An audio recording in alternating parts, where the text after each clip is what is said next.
Welcome to the Basketball Addicts YouTube short. Today we're going to be talking about the Los Angeles Clippers and why they always underperform. Well, little teaser, their coach is terrible and their GM is really bad, and just the way they view team building in general is terrible. So we're going to get right to it here. Coaching. Why is the coach terrible? Okay, let's use some common sense here. Paul George, world-class basketball player. I love him probably more than most people do. I'm really high on Paul George. Okay, great start. All right, we have Eric Bledsoe, Reggie Bullock, Luke Kennard. Most of the other guys are defensive guys that are not shot creators offensively. Okay, cool. Makes sense. I got it. All right, so I think 2 plus 2 here is pretty easy. What you would do is probably run pick and roll with Eric Bledsoe and Reggie Bullock, which is what they're doing. And run the offense with Paul George. And you would probably run some off-ball movements for Luke Kennard. Only makes sense, right? On a team that doesn't have much shooting, let's create another way that the defense has to guard us. You know what I mean? The Kyle Korver type stuff, JJ Redick type stuff, pin down screens, Reggie Miller, all those type of things. Makes sense, right? Okay, watch the full game. Only did it once. And it was 2 screeners. It wasn't like a full 3-screen off-ball offense. It was like a play running from one. No. Once. And he got a wide-open shot and went in. Like, how blind do you have to be, Tyronn Lue? Way you should always judge a coach. 100%. Foolproof. Does the coach maximize the talent on the floor? You see Steve Kerr maximizing his talent on the floor. Dear goodness. 1 through 12 is legitimate over there. Everything is maximized. What would Steve Kerr do? You think Luke Kennard would get one off-ball screen if Steve Kerr was the coach? What in the world? We're talking about Eric Bledsoe, who ruined the Milwaukee Bucks offense because he was a terrible fit with Giannis. Because when teams used to trap Giannis, they'd be like, oh, Eric Bledsoe can't do anything except drive to the basket. We have nothing to worry about here.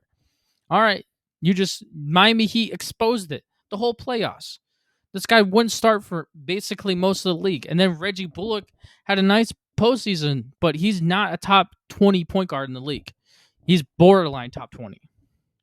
You know how many gifted point guards in the league right now? John Wall is not even playing to be a better point guard.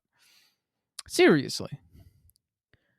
So you're not running off-ball screens for your only shooter on the team. What? Nobody with a reason. You're paying the guy like $84 million over a 3 or 4 year deal. You're not using him. You're just going to say, hey, you know all that stuff you can do. All that stuff you can do. Just go sit in the corner. Just go cry.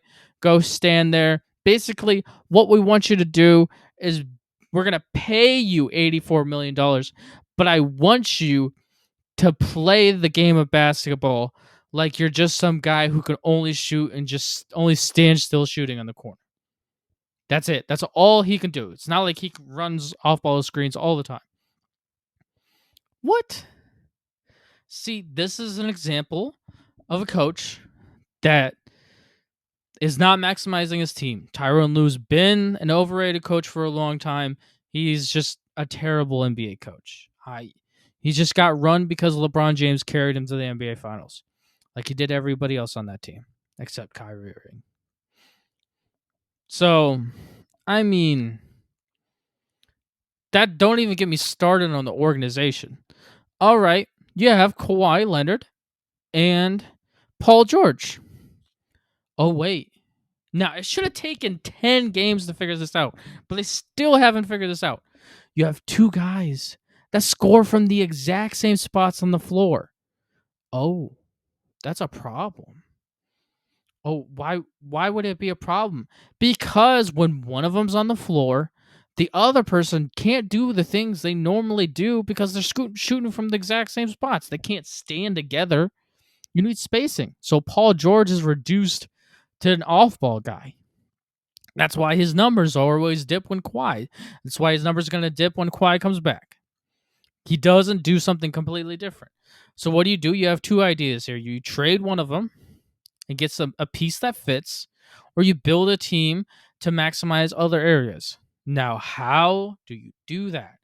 Okay, we have a good defensive team. All right, cool. Try to stick to it. How about you get a point guard that doesn't need the score? Wait, why would we want a point guard that doesn't need a score? You have Paul George and Kawhi Leonard. You don't need two Eric Bledsoes or Reggie Bullock looking guys that only real benefit is scoring when the other two best players on your floor average 50 points together while sleeping. Like, you can give them they can drug them out in two full bottles of NyQuil, and Paul George and Kawhi Leonard could sleepwalk their way to 50 points a game combined in the playoffs. You don't need this world-class point guard of shooting. Okay, why don't we bring in somebody like Rajon Rondo and have him pass and distribute for the offense? Oh my goodness. Well, if Kawhi Leonard and Paul George are not good passers, we need somebody else that's a decision maker. Oh, so they can improve their teammates. And so basically, anybody not named Paul George and Kawhi Leonard are not getting easy looks because we have nobody that can pass.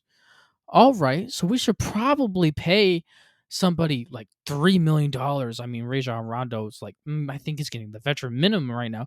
Okay, so we're bringing two of those guys. With all that money we're saving, we're not paying money out of the booty for Reggie Jackson and Eric Bledsoe. You could be paying forwards. Oh my gosh, forwards that can rebound, play defense, post, shoot the ball. Somebody that can run a pick and roll with Rajon Rondo and give the defense something else to be worried about, so that the seventh guy on the bench like Terrence Mann can just, get the best looks possible because he can't shoot the ball well in the first place. Oh wait, you had him last year and you didn't play him.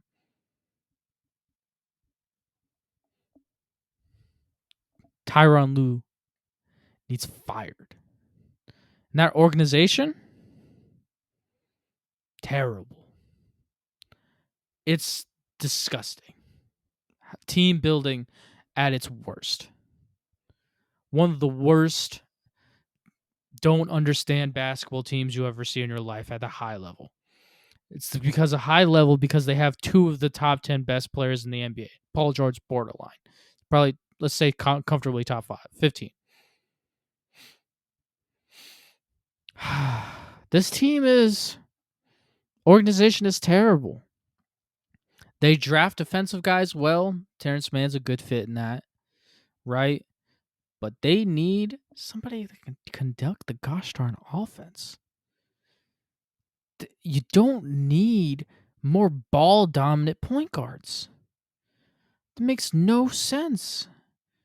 Like, you have to really have no understanding of basketball at all to get to this. Like, even John Wall would be an improvement because he's a good passer. Can run the pick and roll effectively and push the ball in the fast break and get easy points. Like, it's every time. Clippers, you're the worst, one of the top 10 worst run organizations in the league. Tyronn Lue needs his head chopped off and rolled away to an assistant job, or work for ESPN. I don't know, but he doesn't deserve to be a head coach. All right, well, this is gonna be the end of the Basketball Addicts shorts. You guys can find us podcast, YouTube, Instagram, TikTok, Apple Podcasts, Spotify. You guys can Google us, find up any podcast of all time. We do a lot of historical stuff on there. Leaving a comment, liking, subscribing.